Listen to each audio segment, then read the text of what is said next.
Hi hello guys, நான் தான் உங்கள் அபிமது. வீடியோக்குள்ளே போகிறதுக்கு முன்னாடி நம்ம சேனலை சப்ஸ்கிரைப் பண்ணிக்கோங்க, பெல் ஐக்கானையும் ஆன் பண்ணிக்கோங்க. இந்த மாதிரி மோர் வீடியோஸ் பார்த்து நம்ம சேனலை மறக்காமல் ஃபாலோ பண்ணிக்கோங்க. வாங்க இப்போ நம்ம வீடியோக்குள்ளே போகலாம். உங்கள் குழந்தைங்க ரொம்ப ஒல்லியாக இருக்காங்களா? என்ன தான் சாப்பிட்டாலும் வெயிட் கெயினே ஆகலையா? இந்த ஒரு ரெசிபியை ட்ரை பண்ணி பாருங்கள். நெக்ஸ்ட்டு 15 டேஸ்லேயே நல்ல ரிசல்ட்டை பார்ப்பீங்க. வாங்க வீடியோக்குள்ளே போகலாம். தேவையான பொருள் என்னென்னு பார்த்துடலாமா?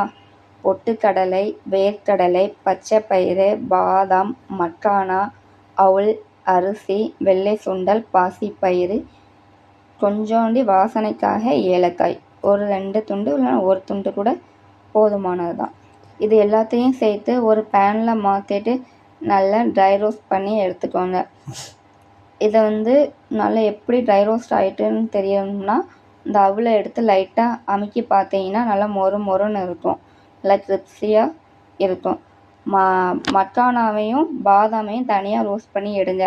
நான் சேர்த்து ரோஸ்ட் பண்ணிட்டேன், அதுக்கப்புறம் தனியாக பிரித்து நான் ரோஸ்ட் பண்ணேன். நீங்கள் போடும்போதே தனியாக ரோஸ்ட் பண்ணிக்கோங்க. ஏன்னா மக்கானா ரோஸ்ட் ஆகுறதுக்கு கொஞ்சம் டைம் எடுக்கும். இது எல்லாத்தையும் சேர்த்து ஒரு மிக்ஸி ஜாரில் பல்ஸ் மூடில் பல்ஸ் பண்ணி எடுத்துக்கோங்க. நீங்கள் ரொம்ப சுத்த விட்டீங்கன்னா அதிலேருந்து ஆயில் வர ஆரம்பிச்சிடும். அதனால் பல்ஸ் மூடிலே நல்லா வச்சு எடுத்துக்கோங்க. இந்த மாவை தொட்டு பார்த்தீங்கன்னா நல்லா சாஃப்டாக இருக்கும். எந்த அளவுக்கு சாஃப்டாக இருக்குமோ நீங்கள் தொட்டு பார்க்கும்போதே அப்படின்னு லைஸாக போகும். பார்த்தீங்களா என் கையில் எப்படி போகுது? அதே மாதிரி போகும். இதை நல்லா ஆற வச்சுட்டு ஒரு ஏர் டைட்டான பாட்டிலாக வச்சு ஸ்டோர் பண்ணிக்கலாம். நீங்கள் ஃப்ரிட்ஜில் வச்சிங்கன்னா 20 டேஸ் வரைக்கும் நீங்கள் யூஸ் பண்ணிக்கலாம். அதுவே நீங்கள் ரூம் டெம்பரேச்சரில் வச்சிங்கன்னா 10 to 15 டேஸ் அவ்வளோதான். அதுக்கு மேலே நீங்கள் யூஸ் பண்ணாதீங்க. இதை எப்படி நீங்கள் சேஃபாக வைக்கிறீங்களோ அந்தளவுக்கு நீங்கள் யூஸ் பண்ணிக்கலாம். ஃப்ரிட்ஜில் வச்சிங்கன்னா 20 டேஸ் வரைக்கும் நீங்கள் யூஸ் பண்ணிக்கலாம். இதை எப்படி கூழ் காய்க்கணும்னா, ஒரு பாத்திரத்தில் நல்ல வெந்நீயை ஹீட் பண்ணிட்டு 2 ஸ்பூன் மாவை எடுத்து மிக்ஸ் பண்ணிக்கோங்க. கொஞ்சோண்டு டேஸ்ட்டுக்காக உப்பு, ஒரு பிஞ்ச் ஆஃப் உப்பு போட்டுக்கலாம். இதை நல்லா கையை வச்சு நல்லா கிண்டுங்க. எந்த அளவுக்கு கிண்டுதீங்களோ அந்தளவுக்கு நல்லா கிண்டுங்க. ஏன்னா கீழே அடி பிடிக்க ஆரம்பிக்கும்.